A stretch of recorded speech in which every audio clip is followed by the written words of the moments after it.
زمونږ په خیبر پښتونخوا کې چې دا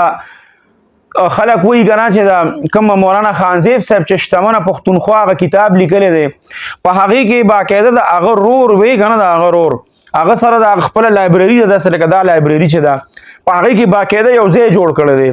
او په دې خیبر پښتونخوا کې چې څومره قیمتي کاڼي دي نو دا ټول کاڼي په هغې کې راجمع کړي دي دا ټول کاڼي په هغې کې پراته دي د هغه رور خبره کوله چې په دې کې یو کاڼی چې دی هغې راغستی دی او وایي چې د دې کاڼي قیمت چې کوم دی دا مولانا خانزیب صاحب دی هغه به وی فرمایل چې د دې یو ټرک چې دی دا زمونږ د دې علاقو نه وځي که نه د خیبر پښتونخوا نه نو د دې د یو ټرک قیمت چې کوم دی نو هغه 85 کروڑ روپۍ دی 85 کروڑ روپۍ ها باقاعده هغه کاڼي چې د کمې نه دا نن سبا مونږ وایو که نه چې دا لیتیم بیټري ده څومره ګرانې اخلو د نورو ملکونو نه مونږ له راځي او د دغې دا څومره میټیریل چې اهم او اصل میټیریل پکې استعمالیږي هغه هم د هغه غرور خبره کوله چې دا یو کاڼی راغستی دی چې دا په دې کاڼي کې دومره فیصده باندې موجود دی د هغې لږ مقدار د هغې بیټري سپکوي لکه په دې موبایلو کې موبایل غټ سکرین دی غونډه روز هغه سکرین استعمالیږي او غونډه روز هغه وړه غونډه بیټري چې کم ده هغه ستا هغه کار کوي دا ولې دا دې کې دقه څیزونه استعمال شوي دا معدنیات چې کم د ځمکې نه راوځي قدرتي دا پکې استعمال شوي نو لږ څیز او وړوکي څیز چې کم دی ډېر کار کوي دا اوس چې څومره دا واړه دغه راووتل هغه بس دا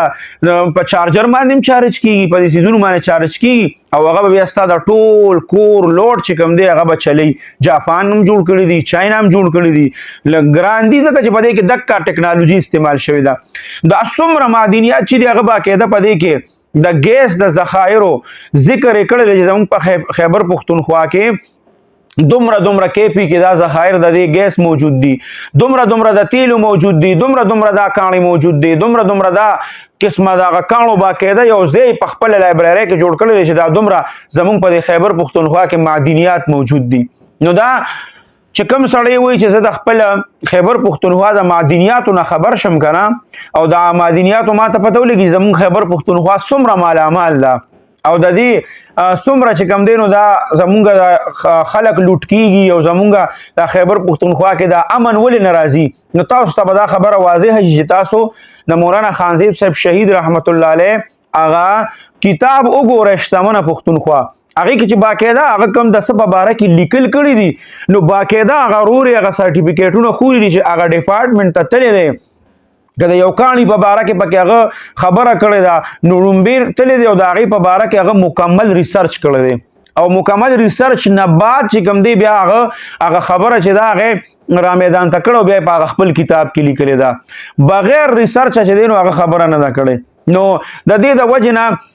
نمونږ پښتنو له کم از کم دغه کتاب چې دی دا کتل پکار دی چې دا وګورو چې زمونږ په KPK کې مونږ ته داسې ډېر معدنیات دي چې ګوره د هغې پته نشته په KPK کې اوسېږو مونږ ته پته نشته زمونږ په خپلو علاقو کې مونږ چې کومو علاقو کې اوسېږو په دې کې هم داسې څیزونه موجود دي چې مونږ ته پته نشته باقاعده هغه چې کوم د هغې متعلقه ډپارټمنټ دي د هغې نه پې باقاعده ریسرچ کړی دی باقاعده د هغې نه سټم په لګېدلي د هغې نه سرټیفیکیټ راغشتی چې دا زمونږ په دې خیبر پښتونخوا کې دا څیزونه موجود دي او دا قیمتي اشیا د ګیس ذخایر د تیلو د هر قسمه ذخایر چې کوم دي دا موجود دي زمونږ یو ملګری و هغه وایي چې زمونږ علاقه کې باقاعده هغه وایي چې دومره د پاسه ګیس دی که نه دومره د پاسه هغه وایي زمونږ دا خلک ځي او غټې شاپرې جوړې کړي دي وی هغه ته نه راډکوي او 24 غنټې هغه د کور د استعمال هغه ګیس دي مکمل هغې حاصلوي غټې شاپرې جوړې کړي دي بس سهار وختي یو ټایم مقرري خلک لاړ شي هغه ته نه ځان له راډکې کي بیا یې راوړي او بیا هغه ګیس چې کوم دی نو هغه استعمالیږي په کور کې د پخلي دپاره نو دا